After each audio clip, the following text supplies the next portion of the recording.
दोस्तों नमस्कार, स्वागत है एक बार फिर से। आज दिन भर की तमाम बड़ी खबरों में आपको बता दें कि मोदी सरकार के 9 साल पूरे होने पर राहुल गांधी ने बोला जबरदस्त हमला। बोले महंगाई, नफरत और बेरोजगारी की जिम्मेदारी लें पीएम मोदी। ये आपको बता दें कि केंद्र की मोदी सरकार के 9 साल पूरे होने पर कांग्रेस नेता राहुल गांधी ने पीएम मोदी पर जमकर हमला बोला। उन्होंने कहा कि प्रधानमंत्री नरेंद्र मोदी अपनी असफलताओं की जिम्मेदारी नहीं लेते। राहुल गांधी ने 9 सवाल करते हुए लिखा कि झूठे वादों और जनता की दुर्दशा पर भाजपा ने 9 साल की इमारत खड़ी की है। उन्होंने कहा कि प्रधानमंत्री मोदी जी महंगाई, नफरत और बेरोजगारी की जिम्मेदारी लीजिए। राहुल गांधी ने मोदी सरकार के 9 साल होने पर 9 सवाल किए हैं। उन्होंने पूछा कि प्रधानमंत्री मोदी ऐसा क्यों है कि महंगाई और बेरोजगारी आसमान छू रही है, आर्थिक विषमता क्यों बढ़ रही है, ऐसा क्यों है कि किसानों की आय दोगुनी क्यों नहीं हुई, किसानों के साथ किए गए वादे पूरे क्यों नहीं हुए हैं, एमएसपी की कानूनी गारंटी क्यों नहीं दी गई। उन्होंने ये भी सवाल किया कि अडानी को फायदा पहुंचाने के लिए एसबीआई और एलआईसी में जमा लोगों की खून पसीने की कमाई का क्यों इस समूह में निवेश किया गया।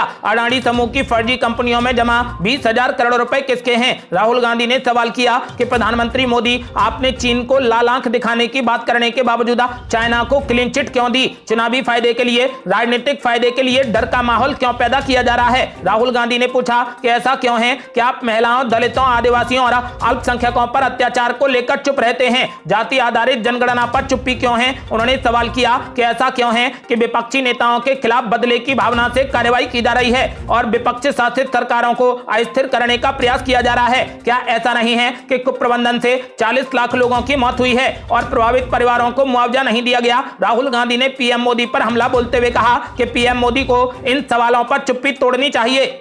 अगली बड़ी खबर, पीएम नरेंद्र मोदी के नेतृत्व में केंद्र सरकार के 9 साल पूरे होने पर कांग्रेस पार्टी ने दस्तावेज जारी कर बोला जबरदस्त हमला। यह आपको बता दें कि कांग्रेस पार्टी ने कहा कि प्रधानमंत्री नरेंद्र मोदी के नेतृत्व वाली केंद्र सरकार के 9 साल देश के लिए विफलता और दुख से भरे रहे। पार्टी ने आरोप लगाया कि सरकार ने अपने वादे पूरे नहीं किए और लोगों को बेरोजगारी, जीएसटी, विमुद्रीकरण का खामियाजा भुगतना पड़ा। पार्टी ने सिलसिलेवार ट्वीट किए हैं जिनमें दावा किया गया है कि इन 9 वर्षों में महंगाई, बेरोजगारी और तानाशाही भरे फैसलों का खामियाजा लोगों को भुगतना पड़ा है। कांग्रेस पार्टी ने कहा कि आज मोदी सरकार के 9 साल पूरे हो रहे हैं। ये विफलता के 9 साल हैं। देश में 9 वर्षों की बदहाली है। इन 9 वर्षों में महंगाई, बेरोजगारी और तानाशाही भरे फैसलों की मारा जनता को झेलनी पड़ी है। जुमलों के दम पर सत्ता में आई मोदी सरकार ने एक भी वादा पूरा नहीं किया, बस तारीख पर तारीख बताते रहे। कांग्रेस पार्टी ने कहा कि 2022 तक किसानों की आय दोगुनी करने का वादा किया गया। 2022 तक सभी को घर देने का वादा किया। काला धन लाकर 15 लाख रुपए देने का वादा किया। हर साल 2 करोड़ नौकरियां देने का वादा किया। प्रधानमंत्री मोदी ने अपने एक भी वादे को पूरा नहीं किया।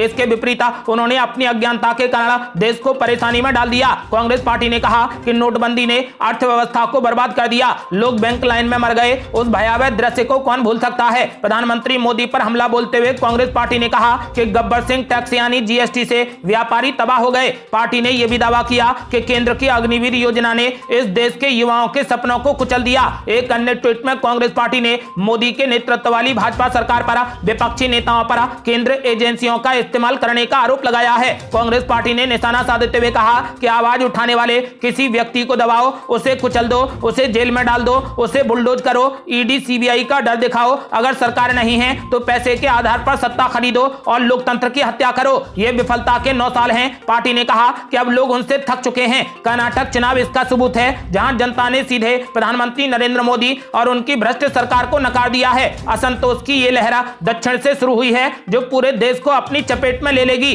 कांग्रेस पार्टी ने कहा कि जनता इंतजार कर रही है और मुंहतोड़ जवाब देगी।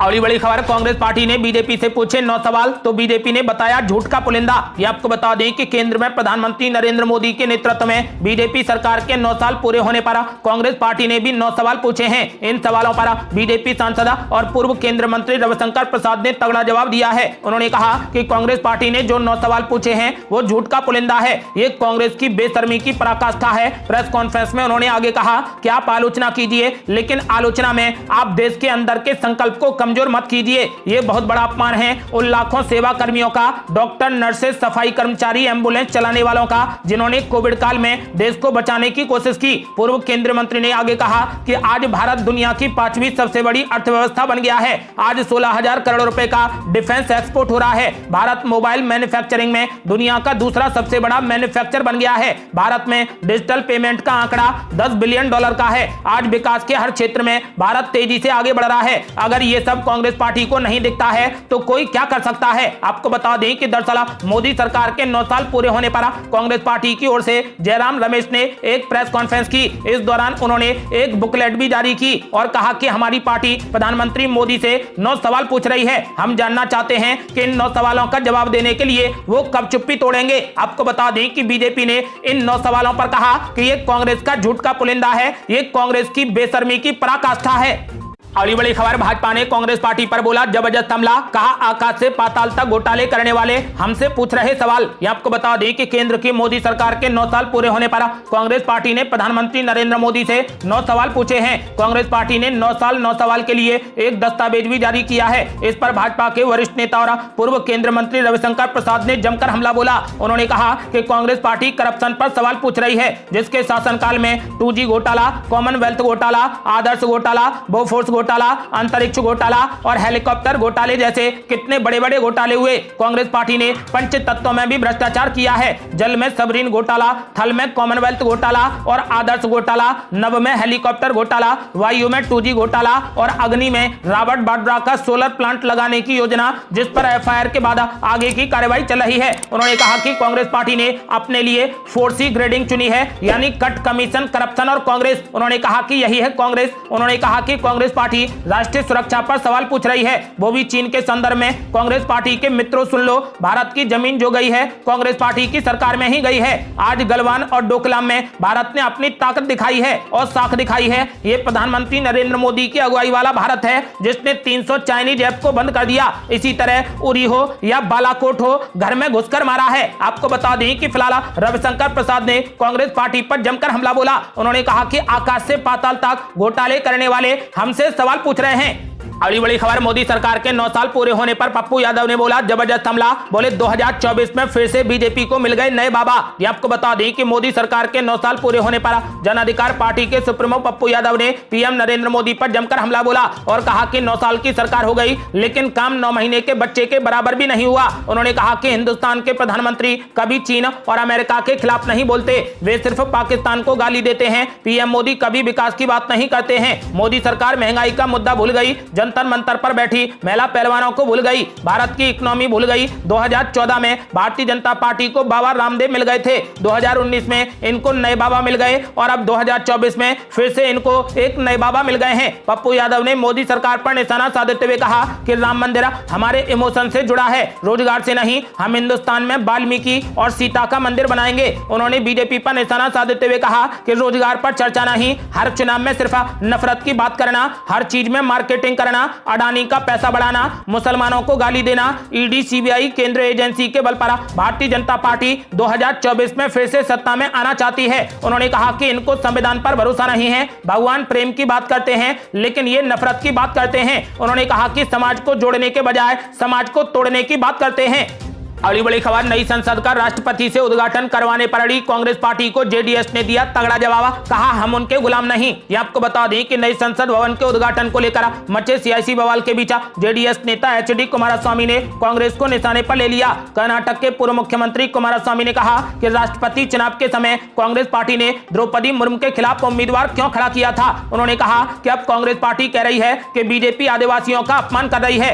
HD कुमारस्वामी ने कहा कि ये सब केवल लोगों का ध्यान हटाने और समाज के एक वर्ग से वोट हासिल करने के लिए है। उन्होंने कहा कि हम कांग्रेस पार्टी के गुलाम नहीं हैं और अपना फैसला खुद लेंगे। जेडीएस नेता ने कहा कि हमें कांग्रेस पार्टी का अनुसरण करने की कोई भी आवश्यकता नहीं है। आपको बता दें कि जेडीएस ने ऐलान कर दिया है कि वो इस समारोह में शामिल होंगे। नई संसद भवन के उद्घाटन को लेकर दिशा निर्देश दिए जाने को लेकर सुप्रीम कोर्ट में एक याचिका लगाई गई थी। सुप्रीम कोर्ट ने शुक्रवार को इस याचिका पर सुनवाई से साफ इनकार करते हुए इसे खारिज कर दिया। इस दौरान सुप्रीम कोर्ट ने वकील को फटकार लगाते हुए कहा कि हम जानते हैं कि यह याचिका दाखिल क्यों की गई है, ऐसी याचिकाओं को देखना सुप्रीम कोर्ट का काम नहीं है।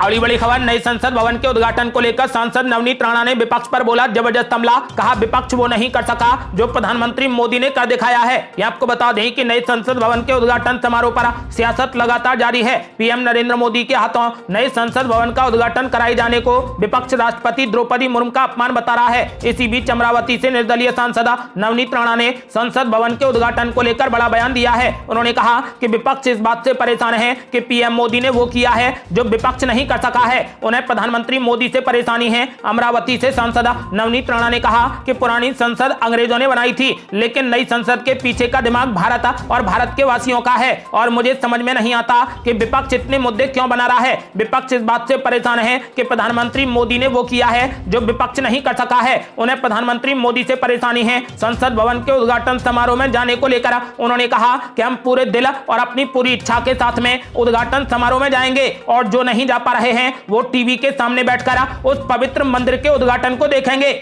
अगली बड़ी खबर, नई संसद के उद्घाटन पर प्रकाश अंबेडकर का बड़ा ऐलान। बोले 2024 में बीजेपी को हराकर दोबारा से कराएंगे संसद का उद्घाटन। ये आपको बता दें कि पीएम नरेंद्र मोदी के हाथों नई संसद भवन के उद्घाटन समारोह को लेकर विपक्ष लगातार केंद्र की बीजेपी सरकार पर हमलावर है। विपक्ष के 21 दलों ने इसे राष्ट्रपति द्रौपदी मुर्मू और आदिवासियों का अपमान बताते हुए इसके उद्घाटन समारोह का बहिष्कार किया है। भीमराव अंबेडकर के पोते और वंचित बहुजन अघाड़ी के प्रमुख प्रकाश अंबेडकर भी अब इसमें कूद पड़े हैं। प्रकाश अंबेडकर ने कहा कि आरएसएस और बीजेपी वैदिक धर्म को मानने वाली और उसकी प्रचारक है। वैदिक धर्म में महिला और आदिवासी का कोई स्थान नहीं है, इसलिए बीजेपी राष्ट्रपति द्रौपदी मुर्मू से नई संसद भवन का उद्घाटन न कराते हुए पीएम मोदी से इसका उद्घाटन करा रही है। इसकी हम निंदा करते हैं। उन्होंने कहा कि हम आश्वस्त करते हैं कि 2024 में आरएसएस और बीजेपी को हराकर राष्ट्रपति द्रौपदी मुर्मू के हाथों दोबारा से संसद का उद्घाटन कराएंगे।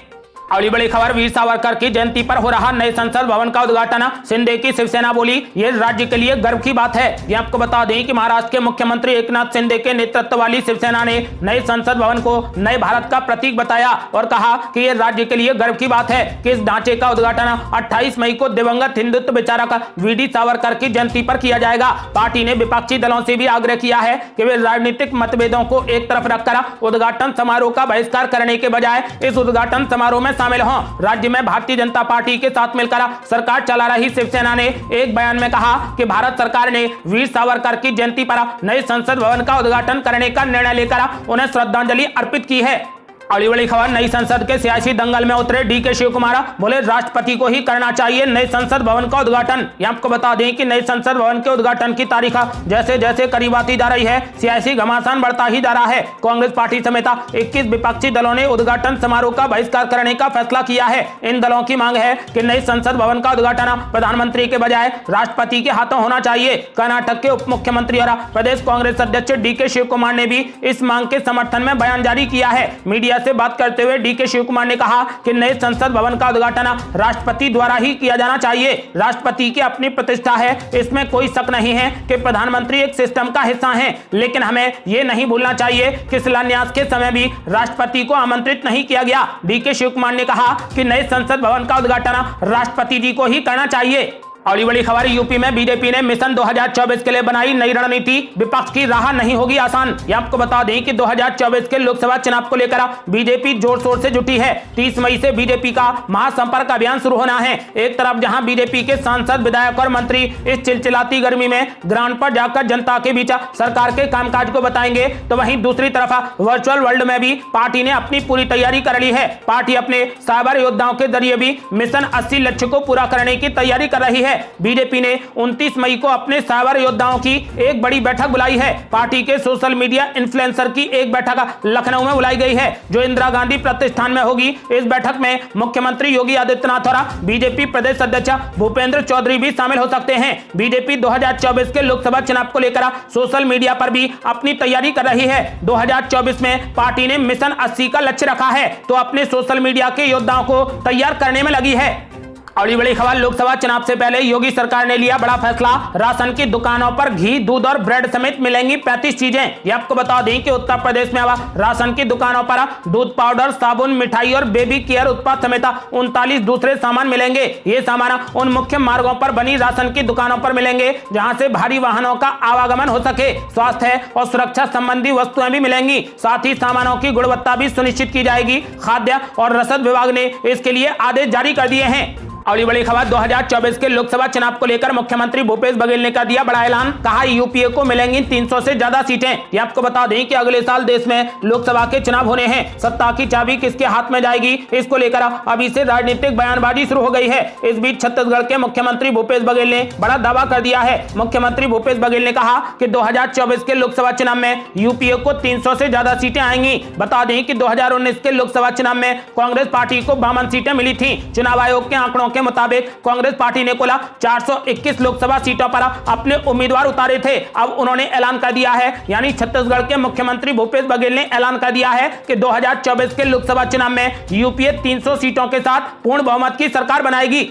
अगली बड़ी खबर केंद्र के अध्यादेश के खिलाफ अरविंद केजरीवाल तेलंगाना के मुख्यमंत्री केसीआर से करेंगे मुलाकात। ये आपको बता दें कि केंद्र सरकार के अध्यादेश के खिलाफ दिल्ली के मुख्यमंत्री केजरीवाल विपक्ष को एकजुट करने में लगे हैं। इसी को लेकर केजरीवाल ने शुक्रवार को बताया कि वो तेलंगाना के मुख्यमंत्री केसीआर से भी मुलाकात करेंगे। आम आदमी पार्टी के राष्ट्रीय संयोजक केजरीवाल ने कहा कि सुप्रीम कोर्ट के निर्णय के खिलाफ लाए गए बीजेपी सरकार के असंवैधानिक और अलोकतांत्रिक आदेश के खिलाफ समर्थन मांगने के लिए हैदराबाद में तेलंगाना के मुख्यमंत्री केसीआर से मुलाकात करेंगे। केजरीवाल इससे पहले राष्ट्रवादी कांग्रेस पार्टी के चीफ शरद पवार, समाजवादी पार्टी के अध्यक्ष अखिलेश यादव, पश्चिम बंगाल के मुख्यमंत्री और टीएमसी ममता बनर्जी सहित कई नेताओं से मुलाकात कर चुके हैं। इसके बाद सबने एक बात दोहराई है कि हम इसके खिलाफ हैं, राज्यसभा में हम इसके खिलाफ वोट करेंगे। आपको बता दें कि अरविंद केजरीवाल ने मल्लिकार्जुन खड़गे और राहुल गांधी से भी मिलने का समय मांगा है। अब उन्होंने केसीआर से मुलाकात करने का भी ऐलान किया है। अगली बड़ी खबर नरेंद्र मोदी या राहुल गांधी कौन बनेगा प्रधानमंत्री, सर्वे में मिला चौंकाने वाला जवाब। ये आपको बता दें कि केंद्र की मोदी सरकार के 9 साल पूरे हो गए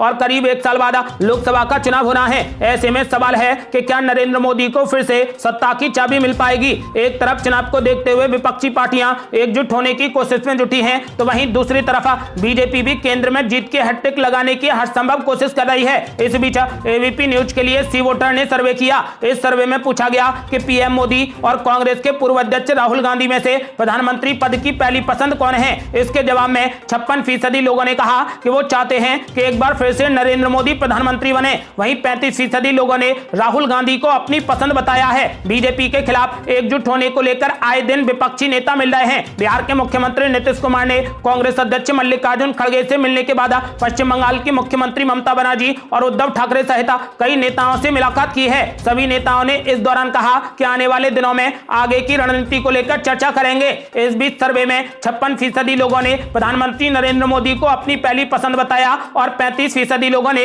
राहुल गांधी को प्रधानमंत्री बनने पर सहमति जताई। आपका क्या मानना है, आप किसको सहमति देते हैं? प्रधानमंत्री नरेंद्र मोदी को फिर से प्रधानमंत्री देखना चाहते हैं या फिर राहुल गांधी को? अपनी राय हमें वीडियो लाइक कर कमेंट बॉक्स में जरूर दें। ऐसी ही ताजा और न्यू अपडेट जानने के लिए हमारे चैनल को लाल बटन दबाकर सब्सक्राइब करें और घंटी बटन भी दबा दें। जल्दी मिलते हैं बड़ी अपडेट के साथ, तब तक के लिए जय हिंद, जय भारत।